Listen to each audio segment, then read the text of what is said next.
Pemirsa, anggota parlemen di Senayan yang telah dilantik kini mulai bekerja sebagai wakil rakyat. Sejumlah anggota DPR yang terpilih menarik perhatian masyarakat. Mereka merupakan darah biru elit politikus atau pejabat yang kini ikut terjun di politik.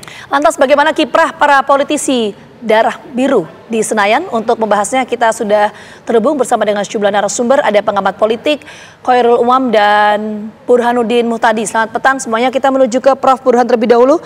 Prof. Burhan, ada data nggak soal anggota DPR yang memiliki privilege darah biru ini, dan sebetulnya seberapa signifikan anggota DPR yang memiliki darah biru dalam memberikan suntikan elektoral untuk masing-masing anggota DPR ini, Prof. Burhan?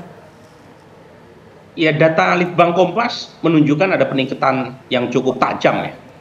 Jadi berdasarkan hasil penelusuran Kompas, kemudian juga Formapi, itu ada indikasi yang cukup kuat dari 732 anggota MPR, 580 adalah anggota DPR, plus 152 anggota DPD, total 732, itu 285 diantaranya, atau kurang lebih sekitar 39%, itu punya ikatan kekerabatan dengan pejabat publik atau tokoh politik nasional.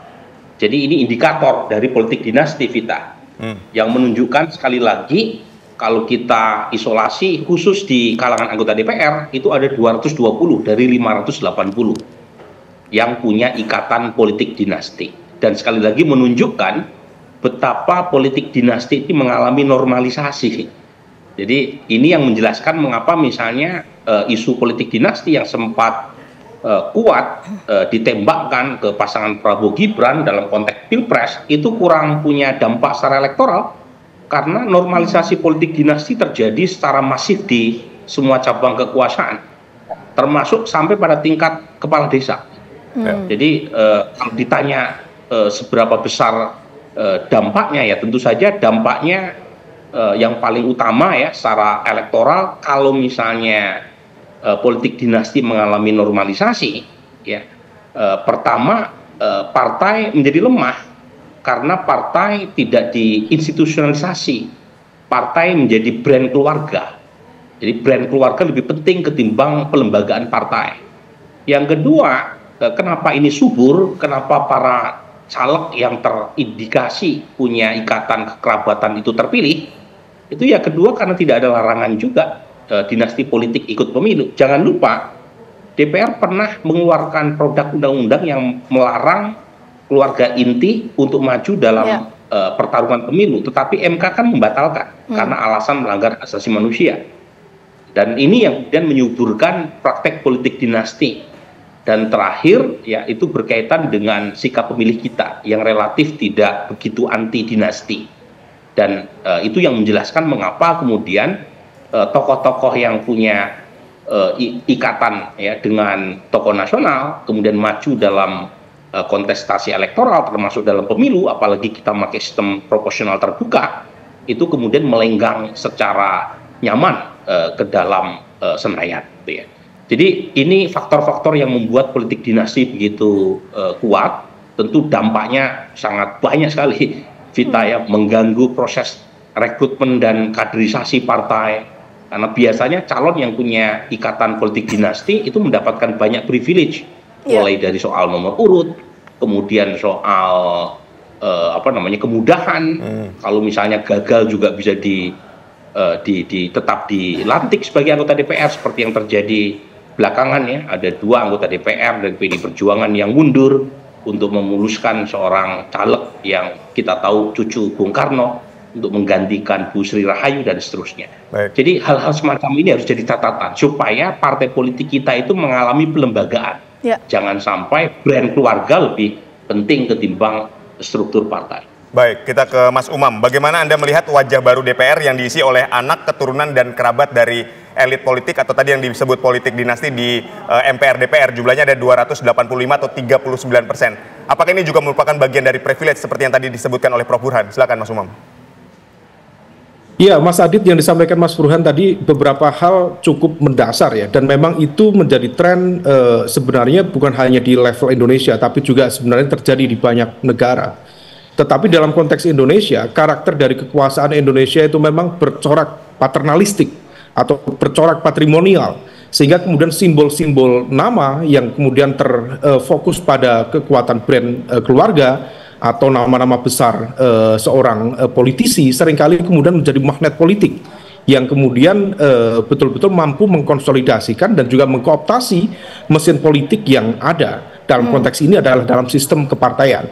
Sebenarnya di luar negeri juga terjadi secara umum ya. Misalnya di Amerika kita juga tahu ada keluarga John F. Kennedy, kemudian ada adiknya di sana Robert Kennedy, ada Ted Kennedy, kemudian Bush Junior juga menjadi presiden Amerika Serikat, belum juga Clinton, istrinya juga menjadi politisi luar biasa. Tetapi bahwa dari sisi profesionalitas, dari sisi kualitas tetap tidak boleh kemudian dianggap sebagai variabel kesekian dengan kemudian meletakkan variabel keluarga sebagai hal yang paling penting.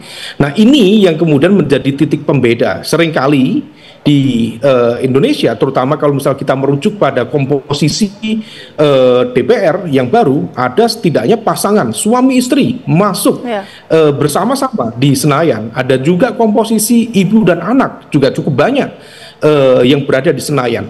Nah,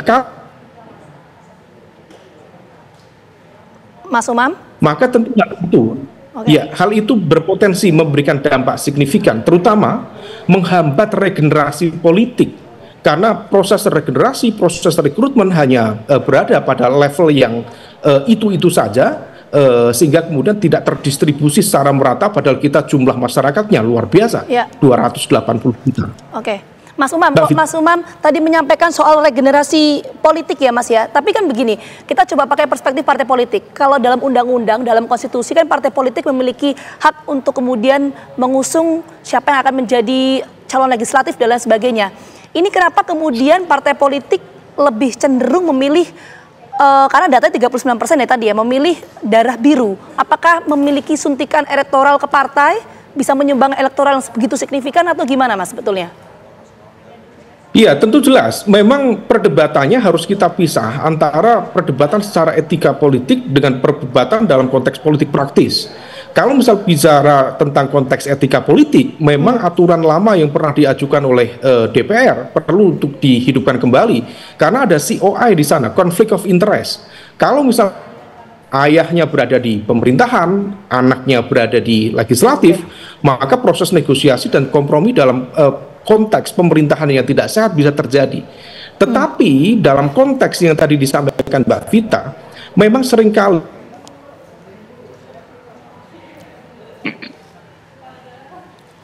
nampaknya yang bertingkat dari keluarga itu juga kemudian bisa menciptakan oligarki lokal. Nah, oligarki lokal inilah yang menjadi mesin politik yang efektif untuk mengumpulkan suara. Terbukti di berbagai studi kasus yang ada. Ya, tadi yang disampaikan oleh Mas Umam kita tangkap. Kita mungkin perbaiki dulu sambungan komunikasi ya dengan Mas Umam, kita menuju ke Prof. Burhan. Baik, Prof. Burhan, ini bagaimana dengan kiprah mereka yang memiliki darah biru politikus di Senayan yang sudah-sudah, artinya di periode sebelumnya. Apakah mereka punya rekam jejak yang menurut Anda juga baik selain mereka adalah darah biru tadi?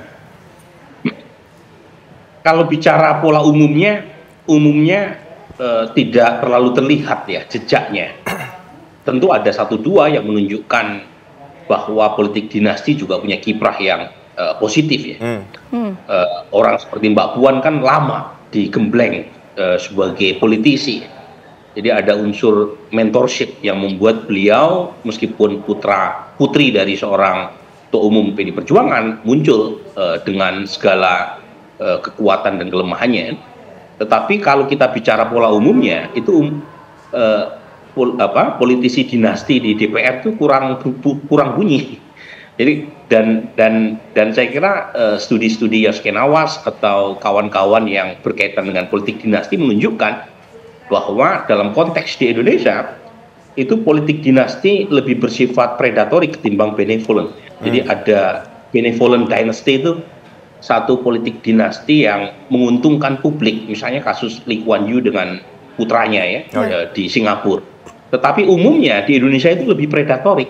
Jadi politik dinasti dipakai sebagai ekstensi perluasan kekuasaan supaya kekuasaan tidak di-share atau dikontestasikan dengan kelompok lain, baik di internal partai atau di internal fraksi.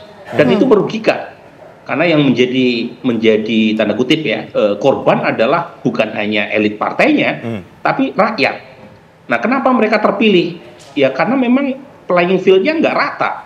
Jadi banyak caleg dari mereka yang punya hubungan dinasti dengan tokoh politik di internal maupun tokoh nasional itu mendapatkan privilege yang besar, mulai dari nomor urut, kemudian sumber daya, kemudian struktur partai juga dipakai untuk karpet merah agar caleg tadi bisa lolos dengan mudah gitu ya. Kalau misalnya gagal juga diperjuangkan supaya caleg yang terpilih tidak dilantik. Jadi ada banyak privilege yang membuat pertarungan atau lapangan menjadi tidak rata. Jadi menurut saya perlu ada semacam evaluasi besar-besaran ya dari internal partai, karena partai akhirnya mengalami proses privatisasi dan ini bertentangan dengan dasar berdirinya partai. Partai itu milik publik, jadi jangan diprivatisasi jadi urusan ketua umum. Jadi karenanya perlu deprivatisasi partai. Caranya bikin publik, bikin demokratis. Karena partai adalah etalase demokrasi. Jangan sampai partai justru menjadi contoh yang buruk buat proses demokratisasi internal partai. Nah, salah satu yang membuat partai kehilangan daya tarik adalah proses privatisasi partai dan dinasti-krasi partai politik, sehingga kader-kader yang terbaik itu tidak mendapatkan tempat untuk tumbuh. Nah, ini kritik yang saya harus segera diatasi ya oleh elit partai. Tadi Prof. Burhan menyampaikan politik dinasti ini digunakan sebagai tools untuk melanggengkan kekuasaan. Nanti kita akan coba mendalami dan juga mengelaborasi bagaimana kemudian pengaruhnya terhadap sistem demokrasi di Indonesia. Kita akan bahas usai jeda berikut, tetap bersama kami di Kabar Petang. Kita langsung menuju ke Mas Umam. Mas Umam, kok tadi Prof. Burhan menyampaikan bahwa politik dinasti ini sebagai alat atau tools untuk melanggengkan kekuasaan. Tapi bagaimana perspektif soal para anggota DPR memiliki darah biru ini kan merupakan warga negara juga yang memiliki hak politik untuk bisa maju sebagai calon legislatif. Bagaimana menjawab soal ini? Ya, memang kalau misal bicara tentang konteks hak, kalau menggunakan argumen human right, memang diatur juga dalam konteks Declaration of Human Rights di PBB, tepatnya di pasal 21 ya, itu yang kemudian membahas tentang hak untuk berpartisipasi dalam politik. Tetapi juga kemudian dalam konteks kehidupan bernegara, apalagi dalam sistem demokrasi yang juga harus equal, harus memberikan ruang yang sama bagi semua, maka semua itu memang membutuhkan pengaturan. Nah, oleh karena itu kalau misal kemudian di lembaga-lembaga profesional itu ada semacam aturan terkait dengan COI, jadi conflict of interest. Jangan ada dalam satu keluarga lingkaran inti yang kemudian berada pada ruang yang sama. Karena kalau misal tidak, itu lagi-lagi bukan hanya menciptakan hambatan dalam proses regenerasi politik, tetapi juga menciptakan anomali dalam konteks tata kelola pemerintahan, juga efektivitas pemerintahan, dan juga memperkuat tadi basis oligarki lokal yang justru menjadi instrumen yang memfasilitasi fenomena-fenomena seperti ini. Nah, oleh karena itu ke depan kalau misal kemudian pemerintah termasuk juga DPR berpikir lebih progresif, ada baiknya memang di Undang-Undang MD3 misalnya diatur sekali lagi bagaimana kemudian aturan lama yang dulu pernah dimiliki oleh DPR untuk ditinjau ulang, tidak kemudian dibuka secara merata sehingga kemudian membuka ruang yang begitu terbuka bagi hadirnya fenomena seperti ini. Kalau hanya dari sekian 580 kursi di DPR, kemudian di DPD, termasuk MPR sebagai gabungan, kemudian memberikan ruang yang rasa-rasanya hanya di lingkar keluarga inti tertentu saja, saya pikir itu adalah bagian dari proses yang menunjukkan kemunduran demokrasi. Tidak ada perdebatan atau tidak ada perbedaan secara substantif yang justru akan melahirkan cara pandang dalam konteks demokrasi yang anomali, tetapi juga dalam konteks pemerintahan menunjukkan kemudian tren yang semakin tidak profesional dan juga tidak begitu kredibel ke depan. Mbak Vita. Baik, kita ke Prof. Burhan. Prof. Burhan, ini kan kalau misalnya tadi Anda katakan bahwa ada privatisasi partai, kemudian ada privilege yang diberikan, tapi kan di sini masyarakat sebagai pemberi suara atau sebagai pemilih juga tidak hanya menjadi objek, tapi dia juga bisa menjadi subjek untuk memberikan suaranya kepada darah biru politik atau tidak. Ini seperti apa, Prof? Ya, Ya betul ya. Jadi ini peran publik menjadi sangat krusial. Sepanjang publik tidak memberi semacam punishment kepada caleg atau calon pejabat publik yang berafiliasi dengan politik dinasti dan kinerjanya buruk, ya sepanjang itu pula dinasti politik akan tumbuh subur gitu ya. Jadi ini terlihat pola-pola politik dinasti yang makin beraneka ragam nih Aditya ya. Ada dinasti politik warisan keluarga.